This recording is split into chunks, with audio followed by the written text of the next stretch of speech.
Hey guys, it's me, and today I'm going to be doing a review of the informed David Templeton. This guy's got some pretty sweet on-card stats, as you can see, and his average price on the Xbox is high, about 224k, and his average price on the PS3 is about 170k. So he is relatively expensive for a silver player. So we'll move on to his in-game stats, and you can see some pretty decent stats for a silver player. A lot of stats in the 70 to 80 area, and then a few just above 80. He's got 75 ball control, 79 crossing, 85 curve, 76 dribbling, 83 finishing, 86 free kick accuracy, 73 long pass, 78 long shots, 89 penalties, 77 short pass, 84 shot power, 76 volleys. He's got a high-low work rate, 5-star weak foot, and 4-star skill moves. Some pretty good physical attributes. 83 acceleration, which is actually quite low for his pace rating. Usually players have a higher acceleration than their pace. 86 agility, 90 balance, 68 reactions, 93 sprint speed.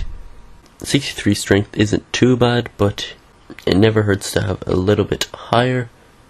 Never makes it any harder. He's also got 68 attack positioning and 71 vision. So some pretty good stats there for a silver inform, but not too much that stands out really for a player that costs over 200k, apart from his 5-star weak foot and 4-star skill moves, of course. As always, I'll move on to the clips of him playing in-game, and I'll start it off with his pace.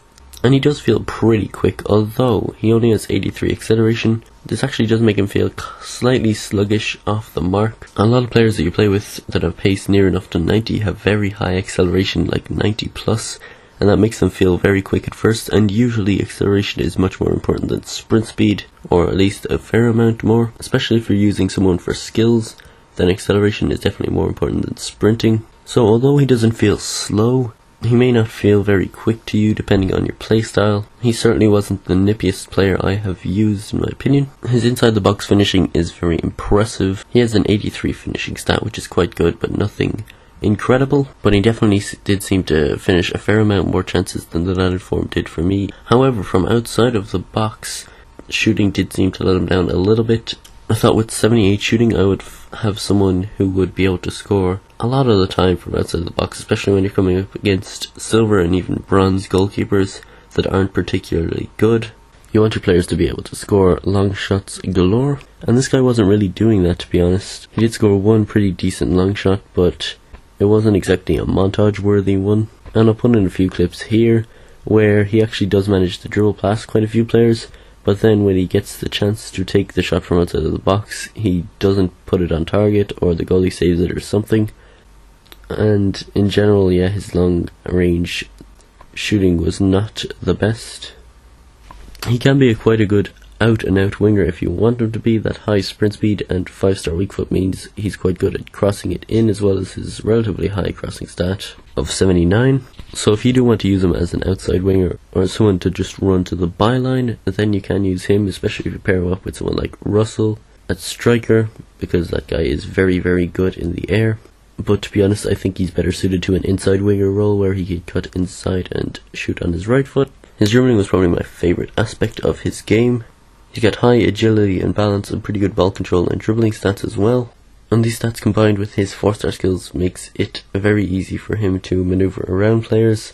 You'll see in a lot of the clips that I got that it was quite easy to fashion a lot of chances with him, and the ones that I got inside the box he generally did score. He didn't score all of them, but again, the vast majority of them he did put away. His left foot wasn't particularly impressive for me. I didn't feel it was as good as his right foot. I just would have expected better from someone with a 5-star weak foot. I didn't feel this guy's positioning was very good, so even though he does have a high attacking work rate, I didn't really get to make that many through passes to him because he wasn't in the right positions, and usually it seemed as though I would have to pass it to his feet if I wanted to get the ball to him.